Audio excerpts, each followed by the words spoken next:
European Union officials appear to be using the release of the document to cement their hardline position, and leaks suggest much of it will infuriate Brexit supporters and cause more headaches for Theresa May.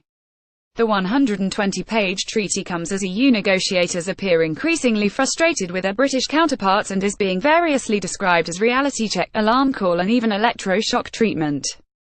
In reality, there is very little new in the text, which essentially sets out the EU negotiating stance and what Brussels understands to be the state of play in talks so far.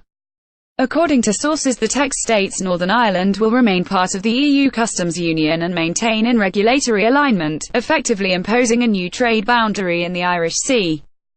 Theresa May and Michel Barnier. The issue of the Northern Irish border is being used to try and keep the UK in the customs union, so we cannot really leave the EU. Boris Johnson. The European Court of Justice will retain legal authority to adjudicate any disputes that arise in relation to the Withdrawal Treaty, including any disagreements on citizens' rights or the UK's continuing financial obligations to the EU. The treaty declares the Brexit transition period will end on December 31, 2020, on the final day of the EU's current long-term budget plan.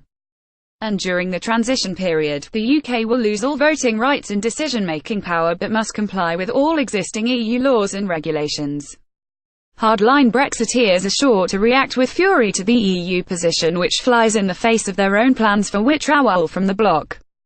Boris Johnson. There is little chance the Northern Ireland border issue will be agreed by Britain, with Mrs May's DUP allies in Belfast stating clearly that any trade barrier which divides the UK is unthinkable.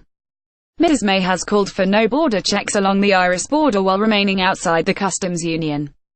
She argued it would be in the best interests of both the UK and the EU to have a bespoke trade deal that covers both goods and financial services, as well as an invisible border between Northern Ireland and the Republic. Foreign Secretary Boris Johnson has accused Remainers of using the Irish border issue to try to frustrate Brexit. He said, "What is going on at the moment is that the issue of the Northern Irish border is being used quite a lot politically to try and keep the UK in the customs union, effectively the single market, so we cannot really leave the EU.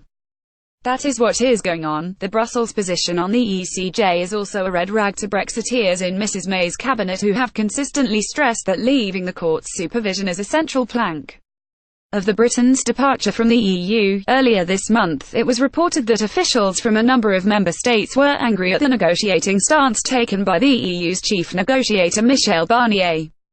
Member states were said to be frustrated by his aggressive rhetoric towards the UK in the Brexit discussions.